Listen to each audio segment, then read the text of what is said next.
इस्लामाबाद में army chief और चीनी वज़ीर ख़ारजा की मुलाकात। पाकिस्तान और चीन के दरमियान ताल्लुकात को नई बुलंदियों तक ले जाने का अज़्म।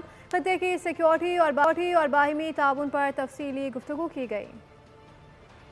पाक चीन ताल्लुकात हर आजमाइश में साबित कदम, दोस्ती को नई जहत देने पर इत्तेफाक, इलाकाई अमन और मुश्तरका तरक्की के अज़्म का इयादा। ISPR के मुताबिक फील्ड मार्शल आसिम मुनीर से चीन के वजीर खारजा वांग यी ने इस्लामाबाद में मुलाकात की। मुलाकात में इलाकाई सलामती, इंसदाद दहशतगर्दी और बाहमी दिलचस्पी के उमूर पर तबादला ख्याल किया गया। चीनी वजीर खारजा वांग यी ने कहा कि चीन पाकिस्तान की खुद मुख्तारी और तरक्की के लिए गैर मुतज़लज़ल हिमायत जारी रखेगा।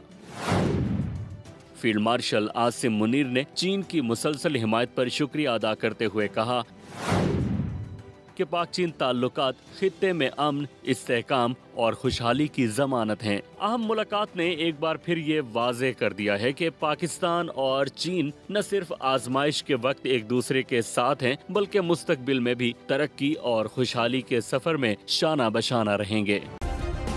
सब्सक्राइब करें और बेल दबाएं ताकि कोई खबर रह न जाए।